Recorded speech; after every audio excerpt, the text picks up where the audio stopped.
CJP के प्रदर्शन में जो पूरे देश में, दिल्ली समेत पूरे देश में दंगा फैलाने, बवलवा करने का जो षड्यंत्र साजिश रची गई थी, उस षड्यंत्र और साजिश पर सुप्रीम कोर्ट में एक याचिका पहुंची। और एक याचिका जो थी वो रिटायर्ड फौजी ने दाखिल की, और इस पर जो वकील थे वो मुस्लिम समुदाय के थे। अब ये याचिका पहुंचती है सुप्रीम कोर्ट और चीफ जस्टिस ऑफ इंडिया के सामने। अब क्या है पूरे याचिका में आपको बताते हैं, क्योंकि यहां पर जो सीजेपी और मोदी सरकार के बीच में डील हुई थी ना, एफआईआर वाली डील, इसके अलावा बहुत सारी ऐसी चीजें जिसको लेकर के सरकार बैकफुट पर थी, लेकिन जो याचिका थी, याचिकाकर्ता थे और सुप्रीम कोर्ट में चीफ जस्टिस ऑफ इंडिया थे। अब जब ये पूरी बात एक दूसरे के आमने सामने टकराई, उस मामले पर मतलब बातचीत हुई, बहस हुई, तो पता चला कि भैया ऐसे थोड़ी है कि दो आदमी बैठे एक कमरे में और उन्होंने कहा भाई हम ऐसे करेंगे, हम ऐसे करेंगे और वो हो जाएगा। कानून न्याय संगत कोई भी फैसला होना चाहिए, वो न्याय संगत हो। कोई व्यक्ति आकर के अगर मर्डर कर दे और कल को कहे भाई ये मर्डर भले किया था लेकिन दंगों में हुआ था, वहां मास पीपुल थे, तो सरकार भी चाहे तो उन दंगे मचाने वाले, उन मर्डर करने वालों को माफ नहीं कर सकती है।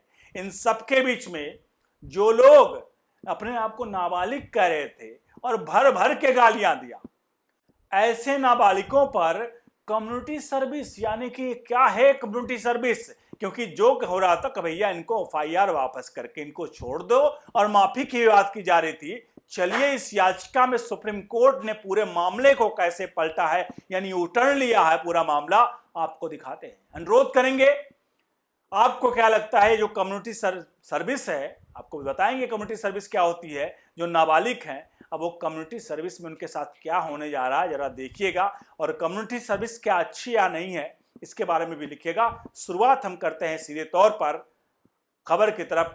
वीडियो को लाइक किए बनाना मत जाएगा, और चीफ जस्टिस ऑफ इंडिया ने जो अभी फिलहाल इस प्रथम दृष्टया जो फैसला लिया है उस पर आप क्या कहते हैं जरूर लिखेगा। बताते हैं पूरा मामला। जैसा कि आप जानते हैं, एक याचिका गई, याचिका में कहा गया कि जो 20 तारीख को जंतर मंतर पे हुआ, पूरे देश में हुआ, अराजकता फैलाने की कोशिश की गई, वो नहीं होनी चाहिए थी। चीफ जस्टिस ऑफ इंडिया के सामने याचिका जाती है, याचिका देखते ही चीफ जस्टिस ऑफ इंडिया उस पर हामी भर देते हैं, कहते हैं हाँ ओके, इसको लेकर के जिन लोगों ने बलवा फैलाया है उन पर कार्रवाई क्या होगी या नहीं होगी, इसको लेकर चीफ जस्टिस ऑफ इंडिया ने अपनी तरफ से ओके किया। अब इसमें याचिकाकर्ता जो थे उन्होंने क्या कहा जरा देखिए। याचिका में कहा गया शांति प्रिय नागरिकों के मन में असंतोष, यानी कि याचिका में 20 जुलाई के प्रदर्शन के बाद गिरफ्तारी और एफआईआर दर्ज करने में समान राष्ट्रीय नीति अपनाए जाने की मांग की गई है। ध्यान रखिए, समान राष्ट्रीय नीति अपनाए जाने की मांग की गई है।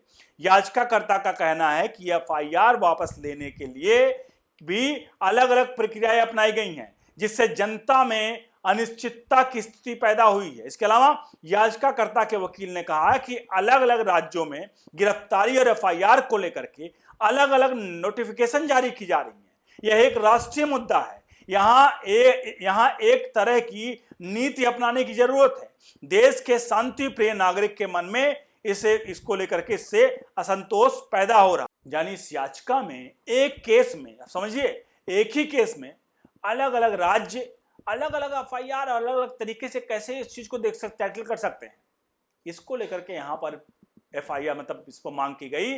और सबसे प्रमुख यहाँ पर एक क्या कहा गया, वो सबसे प्रमुख ये था कि भाई अगर एफआईआर दर्ज करने हैं तो एफआईआर भी समान रूप से दर्ज किए जाए, किसी को छोड़ा जाए, किसी को बख्शा जाए, अरे कानून संगत होना चाहिए ना। ये याचिका में पॉइंट था। जरा आगे बढ़ते हैं, याचिका का प्रमुख पॉइंट उसकी तरफ बढ़ते, क्योंकि यहीं से तो मेन खेल शुरू हो रहा है, जहां पूरा मामला यू टर्न हो रहा है। और जो मोदी सरकार और जो अभिजीत दीपिके के बीच में डील हुई थी, 4 बंदे आएंगे अमेरिका से उठ के मुंह उठा करके और हिंदुस्तान में आकर एक आंदोलन प्रस्तुत करेंगे, और उस आंदोलन में अमेरिका, दुबई, पाकिस्तान से खाने की फंडिंग होगी, वहां बच्चों को बुलाया जाएगा, फ्री में खाना दिया जाएगा, पिज्जा पास्ता बांटा जाएगा। उसके बाद हिंदुस्तान की जनता को, मतलब कुछ लोगों को बहला फुसला कर हिंदुस्तान को नेपाल बनाने की साजिश, षड्यंत्र रचने के बाद देश विरोधी नारे लगाए जाएंगे, उसके बाद ये लोग कह रहे हैं कि इनको बख्श दिया जाए। जरा देखिए इस याचिका में सबसे प्रमुख पॉइंट है, जहां जो नाबालिग बन रहे हैं उनके ऊपर क्या किया जाए, जरा देखिए, क्योंकि चीफ जस्टिस ऑफ इंडिया ने इसको लेकर के हामी भर ली, इसलिए मैं इसको इस पॉइंट को आपको बताना चाह रहा हूं। जरा देखिए यहां पर लिखा है, युवाओं से कम्युनिटी सर्विस कराने का सुझाव। जी हाँ, याचिकाकर्ता ने सोशल मीडिया पर अपशब्द वाले वीडियो पोस्ट करने वाले के लिए नाबालिगों और युवाओं के खिलाफ दर्ज आपराधिक मामलों को लेकर भी सवाल उठाए हैं। वकील ने कहा कि हालांकि ऐसे बर्ताव सुधार आवश्यक है, लेकिन आपराधिक मुकदमा चलाने का उल्टा असर हो सकता है। ध्यान रखिए, अभी नेगेटिव पॉइंट और पॉजिटिव पॉइंट में जाएगा, पूरा देखिएगा। उन्होंने अदालत से अनुरोध किया कि ऐसे नाबालिग के लिए ऐसी नीति जरूरत है जिसमें उन पर आपराधिक मुकदमा लगाने की बजाय उनसे कम्युनिटी सर्विस कराई जाए। सुप्रीम कोर्ट से याचिकाकर्ता के वकील ने कहा, एक यूनिफॉर्म पॉलिसी होनी चाहिए जिसके तहत उन्हें कम से कम 7 दिनों के लिए कम्युनिटी सर्विस से भेजा जाए और फिर उन्हें अकेला छोड़ दिया जाए, लेकिन कोई एफआईआर न दर्ज हो। इससे समाज में और अधिक कड़वाहट पैदा होगी, यह जरूरी है। देखिए, कम्युनिटी सर्विस होता है, इसे सामुदायिक सेवा कहते हैं। किसी व्यक्ति का समूह द्वारा अपने समाज, पड़ोस या देश की भलाई के लिए बिना किसी वेतन या लाभ के लिए किए जाने वाला अवैतनिक कार्य है। इसे स्वयं सेवा या भारतीय न्याय संहिता में बीएनएस के तहत छोटे अपराध के लिए सुधारात्मक सजा के रूप में ये इसको लेकर के वो है, तो ये दिया जा सकता है। यानी कि ये लोग पनिशमेंट इनकी यही है कि जा करके लोग सेवा दें और उसके लिए उनको पेमेंट ना मिले, भले बालिग नहीं है, नाबालिग हैं, लेकिन इनके ऊपर ये किया जाए, और ये मांग कम्युनिटी सर्विस की गई है। अब सबसे प्रमुख यहां पर यह है कि इस पूरे मामले में चलिए जो नाबालिग है उनके लिए कम्युनिटी सर्विस की बात की गई, लेकिन जो लोग बालिग हैं वहां पर जो डील की गई थी कि भाई जो लोग बालिग हैं उन पे ऊपर कोई एफआईआर दर्ज ना हो। इस याचिका में कहा गया है एफआईआर क्यों ना दर्ज हो, ऐसे कैसे कोई कांड करके चला जाएगा और एफआईआर दर्ज ना हो। जो जिसके तहत जिस तरह का कांड किया है उसको उसी के भाषा में उस पर कार्रवाई की जाए, इसमें इस याचिका में मांग की गई। आपको क्या लगता है ये सही है या नहीं है? अगर कोई देश में बलबा फैलाने का काम कर रहा है, कोई देश को आग लगाने का काम कर रहा है, कोई संसद भवन के भीतर भीड़ करके मतलब अंदर घुस करके आतंकी कृत्य जैसे काम करने का प्रयास कर रहा है, ऐसे लोगों पर क्यों माफी दी जाए?